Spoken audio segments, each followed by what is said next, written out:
Welcome to Joe Kali Photography again. This is your boy Joe here, and today we're going to edit another studio portrait of a girl here. Last time we did another portrait of a female client we had in the studio, but the photos were full. It was a full image, and today I decided let's do a portrait one where we're going to go through again in the editing and how I do my retouch, how I do my adjustments and all that. And I hope you like this video. And before we continue, I would like you to smash that like button and that subscribe button, because that's help us in doing lots of these videos and showing us that you do like what you do. And so without further ado, let's start the video.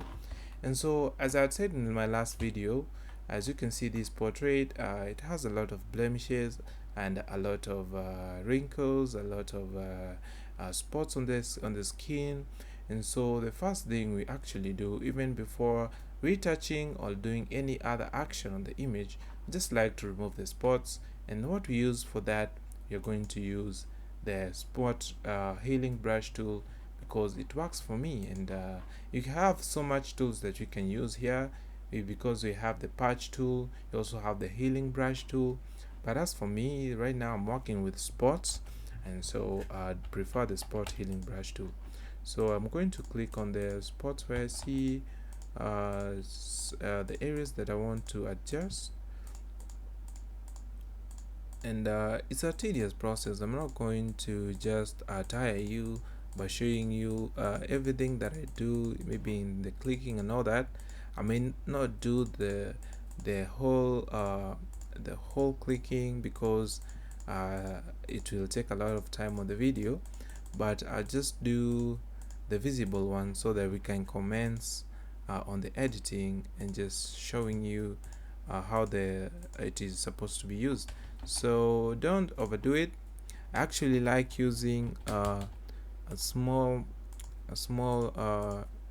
rounded area, because it adjusts very small areas, and I don't have to also destroy other areas that already look nice.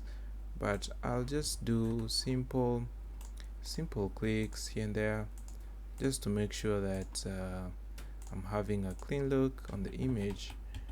And like that. I'm sure you can see other areas which I can leverage this tool much better, but I'm not going to go into detail so much. So you're going to make a copy of the layer again, like that. So another thing that you can see on this photo is the fact that the background and the image, the portrait of this girl, they somehow look alike. It's a little bit faded, and I don't like the look of that. And so what we're going to do is actually use curves. Curves is a very nice tool for Photoshop, where you can just play around with the lighting, just carving your graph to show how you want the light to appear. And so I'm going to stretch from the dark side a little bit, going hence, because you can see here this is where it is peaking, and so we are supposed to move towards where it's around the peaking area, so that we can get the contrast. As you can see, I've not gone all the way to where it's starting to peak exactly, because actually the contrast is starting around here, because here it is where it is dipping a lot, and so we're going to end it at there. And so you can see another spike here. This is a light spike, showing that there is a lot of light coming in the image. And so we're going to move the graph to where you're going to remove that spike exactly where it's ending, like that. And not going to overdo it. So again, we have this dip again here from the graph, showing there is no light here. Now, so how do we do this? We're going to introduce another curve here, just to add a little bit light, to add the spike on the image, like that, so that we can have a lot of light room to work with. And so I'm going to show you the before and after, and you're going to tell me how you like the image. So that's the before. You can see it looks a little bit matte and not contrasty, and that's the after. The image, the person is popping more on the front more than the background, and I like this idea. I do like using curves all the time, and this is a good example of how to use curves. So that's much said. Let's continue with the rest of the image. So I'm going to merge the image like that, and you're going now to start working on the face. So as you can see, even when I zoom in, we have areas with very dark shadows even on top of the lips, and also you have so much corrections to do, the shadows, the blacks and all that. And so I will go with the dodge and burn tool. This is not a tool I would actually recommend anyone to use if you don't know how to use it a lot, because you may end up actually adding more problems to your image more than actually removing them. But I'm going to show you how to use it correctly. So the dodge tool is supposed to remove the dark areas, and the burn tool is about just removing the more lighted areas, just to make the skin look more at the center of the dark sides and of the light sides, just to make it look neutral throughout the image. And so we are going to start with the dodge tool so that we can introduce some light here. So the first thing I think you should do is actually play around with the exposure. Don't add a lot of exposure on your image, because it may end up just making your photo look bad. And so I'm going to brush where I see a lot of dark areas. I'm not going to overdo it, just a little bit on the dark areas like that. Like that. I'm not liking the overdoing of images. And so on the eyes, I want to remove the raccoon type eyes, the shadows like that. I hope I don't overdo it, because I don't like adding a lot of exposure on images. It makes them look a little bit odd, and that's not the look I'm going for, because I want it to look a little bit natural. Also on the hands, as you can see, I'm not going to do it on the clothes a lot, because also that's not the look I'm going for. Maybe on the hair, I don't want it to be left back, because even a lot of shadows wouldn't work for the skin. So this is a before, this is the after. Before and after the dodge tool. I'm not going to use the burn tool, because I think the lighting here is perfect. I'm not going to play around with the highlights a lot. I could use the burn tool, but the burn tool maybe around 3%, but maybe around here where you cannot see the skin tones, I can just bring them back a little bit there. But I don't use the burn tool a lot, because that's not the look I'm going for. Seeing this is the before and after. I also don't like how unnatural it looks, so I'm going to remove the opacity to around 78% there, 80%, and merge the image. So after merging the image, I think I'm done with the relighting of the skin, and I'm going to toggle the before and the after. I do like how the portrait is a little bit contrasted now, and I can move ahead to now editing other areas of the portrait. So now we're going to edit the eyes, and for the eyes I've already created an action here. So the action is simple, it's just the hue and saturation tool, removing the red. So I'm going to click on the action to run it, and I'm going to show you what I'm using here. So the only thing I did was remove the saturation of the reds and the yellows as well. I think I'm going to, and the yellows, as you can see, and also adding a little bit light on them, so that you can have some lightful eyes. So I'm going to use the brush again with an opacity of around 42%, and you're going to brush gently on the eyes like that. Make sure you don't actually go inside the eyeball. Make sure you don't touch the eyelids, or even actually go further to where the skin is. Just around here, don't touch any other place like that. Very polite clicks like that.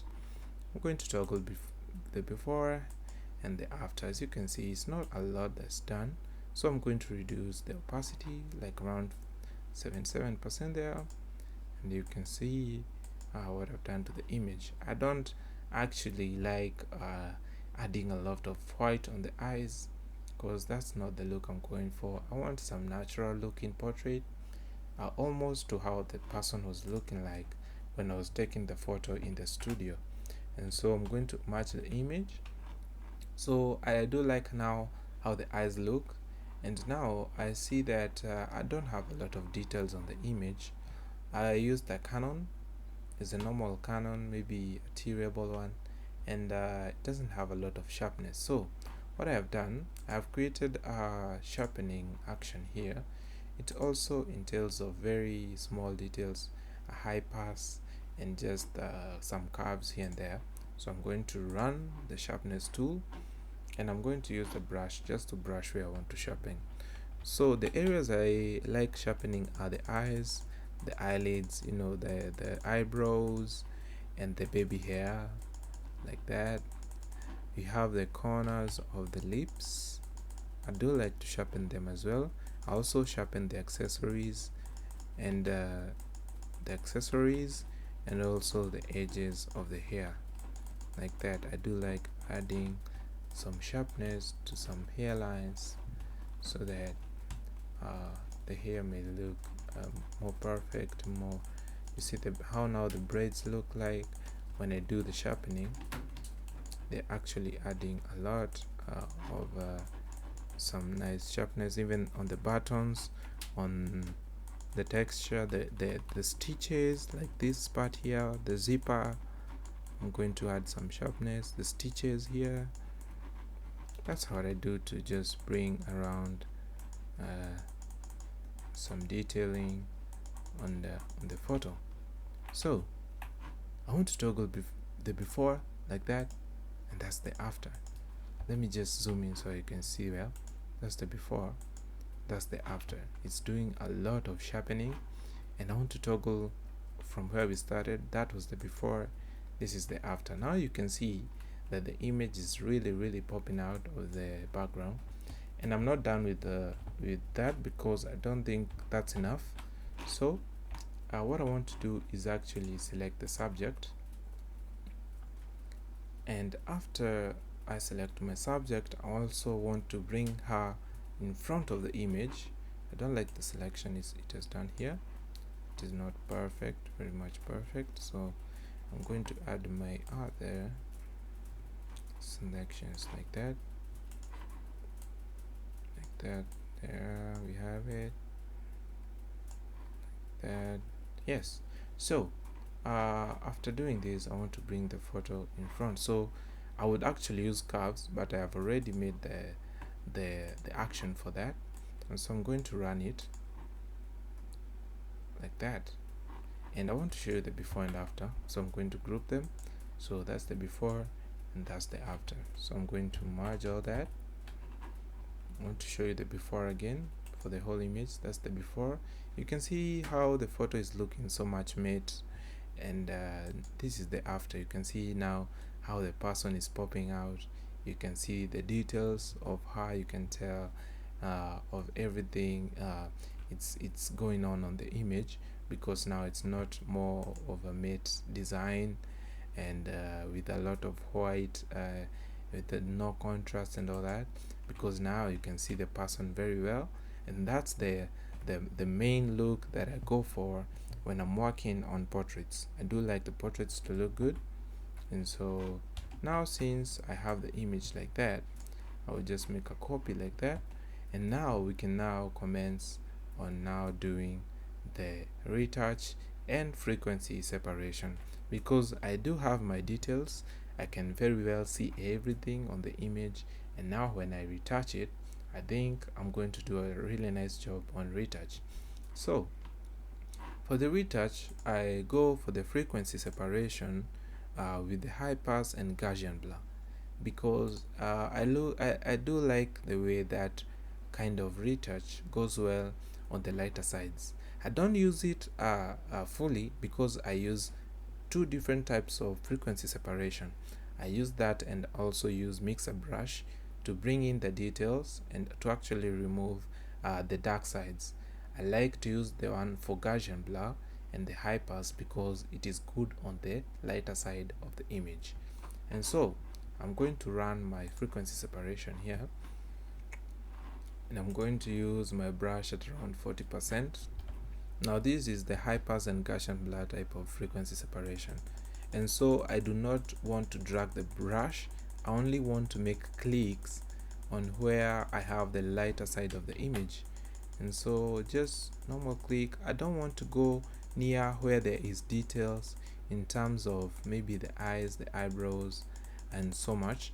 I just want around it where there is light only, like that. You can see the type of thing, because when I do here at the retouch here, let me show you. You can see that it is not natural. And I do the before and after. You can see here at the lines there are some problems that occurred here, and so you don't want to actually go into areas with the dark places. You just want to go around the light areas like that, because Gaussian blur actually works only on the lighter side. If you don't feel some areas the way we have done the frequency separation, you can actually make your brush a little bit small so that you can do it on some tighter areas. And don't forget not to go into the dark areas. You can see I have done some mistake here by going into a darker area, and so I'm going to avoid this area and just do the retouch on this light side only, like that. It's going to be simple, clean, just simple and clean, simple and clean, like that. Oh, I'm loving it, like that. It's just simple. Yeah, here you also have some dark areas. I'm avoiding that so much, and so we have some light areas here at the middle. Don't want to leave them behind. And you also have some nice lighting area here. Not going too much into the darker areas. Also had some hands areas with the hands here. I do like this area because it doesn't have some black shadows, some black areas.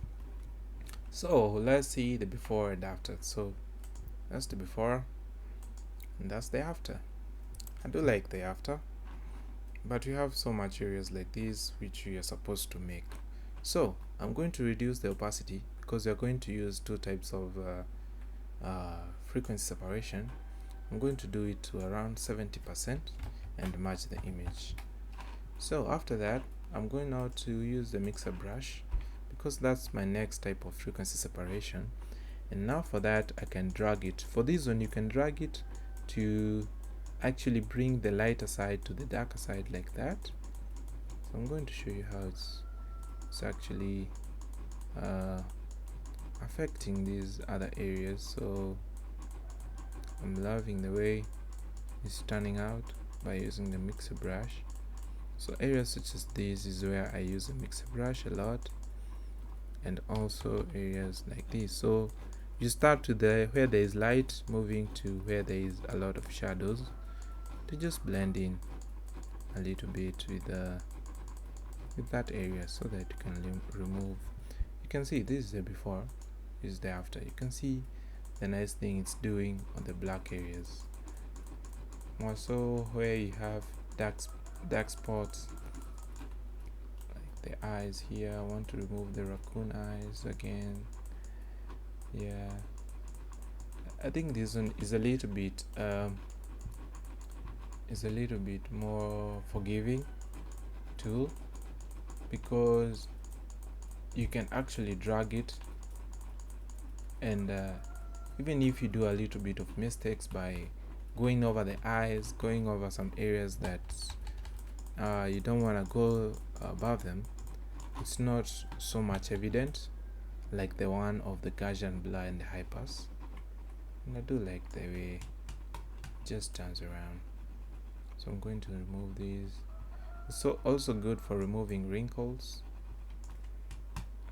dark areas like this.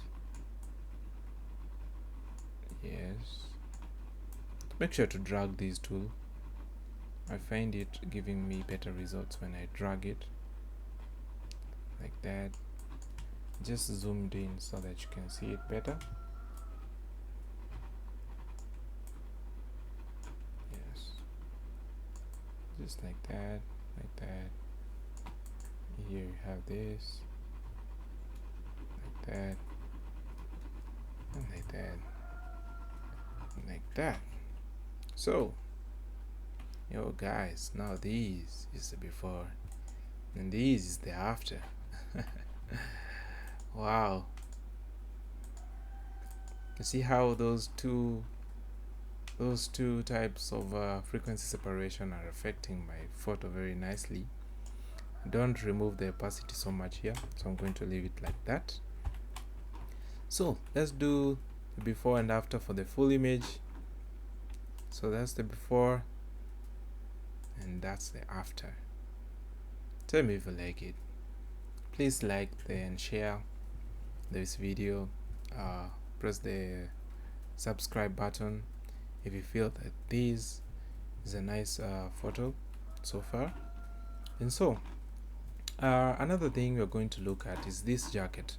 I find this jacket looking more blue, but it's intended to look more black, because when I was actually taking this photo I could tell this jacket was black, but because of how the settings of the camera are looking in the studio, and because we have a lot of lighting and you have a lot of white spaces, it makes the jacket look more blue, and that's not the case. The jacket was a black one, and so I think I'm going to actually correct it, because I don't want the jacket to be blue at all.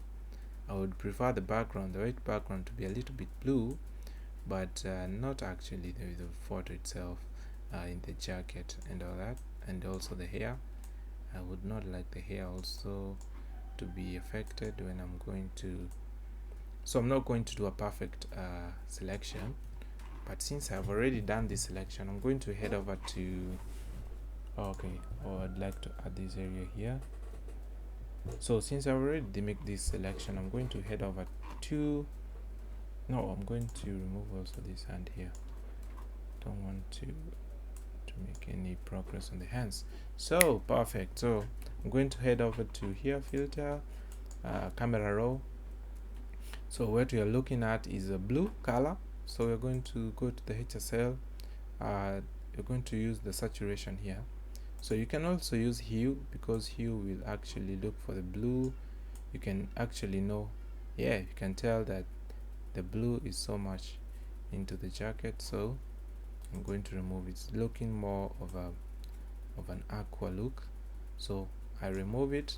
And also because it has a lot of a light, I'm going to remove the luminance, and also because it is not popping out, I'd like to add a little bit of contrast, and also push in the blacks because it's a black jacket. Also add some contrast. This was clarity, remove the clarity a little bit, and add a little bit of dehance, because dehance actually is a combination of contrast and some delighting options. So also I'll do some high temperature a little bit, because I feel like it is more of in the low temperature. So when I do a higher temperature like that, it's going to turn the jacket to a little bit of black now. So we have the before. This is when it was looking blue, and now it's looking black. So I'm going to do something in between. So I don't want to remove the whole blue color. I want it to be in between. So I'll do 50-50, 50% blue, 50% black, and I'm in love with how it's looking so far. So now that's how our image looks like now so far. We can do again the before and the after. So I want to give you a hack. This is because you've watched so far, and this is not something that I'll give out so lightly, because this is actually my favorite side of editing. So now we have a section here that's called color lookup. So color lookup is where you use LUTs. They have provided a lot of LUTs here that also give you a camera look. So before we had the Kodak film and all these film, Fujifilm, all these are more like some type of film type of look on photos. So if you want them to look like a Kodak camera type of film, like, you can use this. But I have my own type of LUTs which I have saved in my computer, and I'm going to use some of them. Specifically, I've created one where it works better with my images, and it's a elementary color, and I've saved it here as 2. You can see the type of effect it has added onto my photo, and so I don't like using a lot of it. I would actually use somewhere to 8% of my color lookup, because these lookups are better used for videos. So it's more of a full type of edit. So you have shoot your video somewhere, you don't want to do a lot of what we have done the whole of this tutorial. You just want to do one type of color enhancements and all that to look exactly like a certain camera. I would actually ask you to go forward with the color lookup, because it is going to give you such looks. And so I did that, and this is the before adding that, and this is the after. I don't want to do a lot of color on her skin, because so far we have done a lot, and I'm happy with the results. So this is actually the full before, and this is the full after of editing this image. The only thing now I would add is now trying to make the plants look more alive here, because you can tell these are dummy plants. And so what you're going to do is select the plants like this. Yes, I think I'm happy with the selection. If I was doing the selection on my side to actually do photos for a client, it will be a more better type of selection, but I'm not gonna waste my time doing that. So we're going to go to filter and camera raw, and what we want to remove in these leaves is the blue again. I don't like the blue color, a lot of it, so I'm going to remove the saturation there. And also you're going, because I want it to look more green, I want to add the green saturation there.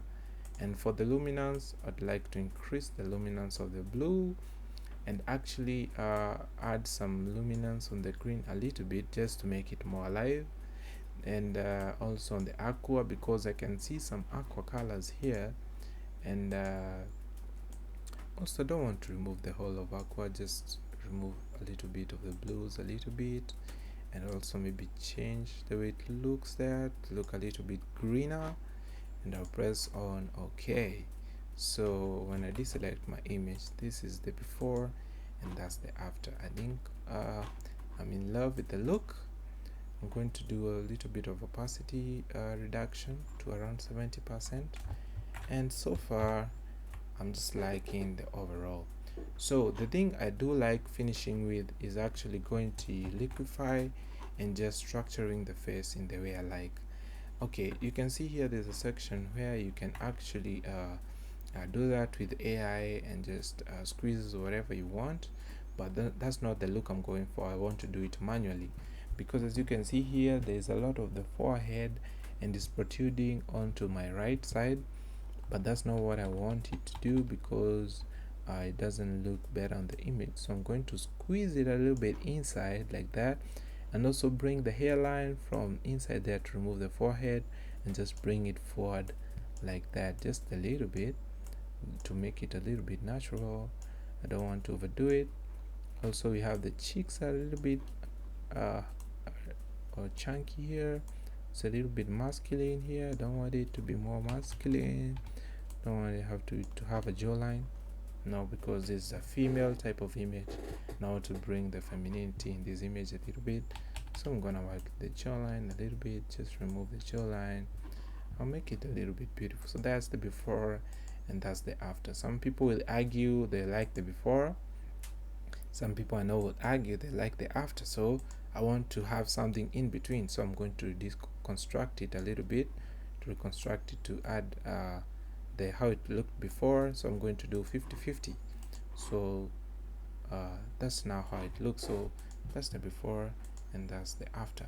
I do like the after a lot, and let's do the full before and after. So that's the before and that's the after.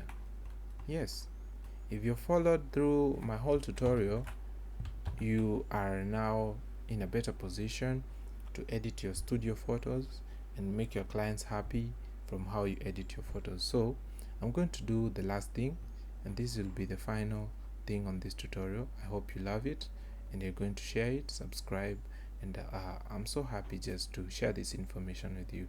So the last thing that I want to do is actually play around with the shoulders. I think the shoulders look more masculine on her.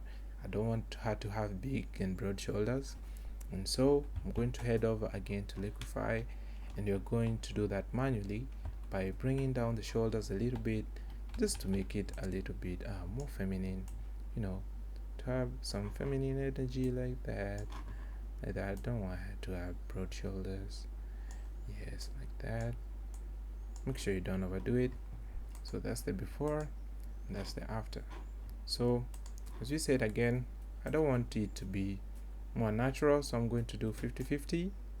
So that's 50-50 again. Yes, so that's the before. The shoulder was so much broadened, and again that's the after. I do like the after. She has small shoulders, more better looking photo, a better portrait as I'm concerned. I do like the image. Now again, another thing I'd like to change is the skin tone as I exit this video, and the skin tone is a little bit more reddish, and I feel I can push in some orange in the image, so I'm going to use the calibration tool and push in the hue of the reds to somewhere where I'm going to get my orange color. And because there is a lot of orange, I'm going to reduce the saturation a little bit, and that's just to work around the skin tone. Again, move your opacity to where you like the image better, and that's the how I like the image now. And I'm going to now save the image. I'm going to save the image exactly where I had saved it before. I'm going to merge it, use the full settings there to have my full details in, and that's the before. Again, I want to zoom in. That's the before, guys. That's the before. That's the after. I do like the after. I don't like the problem with the skin here. I don't know whether it's going to be removed easily, but let's try. So I'm going to use this tool here. I'm going to select around that just to remove how it looks, and then use content unaware. Click on OK. Let's see if yeah, it's going to destroy my image. That's not what I'm going for, because as you can see now, she has no lip, and that's not what I wanted. Maybe I can do around it like that, just to remove the area where it's spilling out like that. I think I'm loving that one better. Maybe use some spot healing brush tool.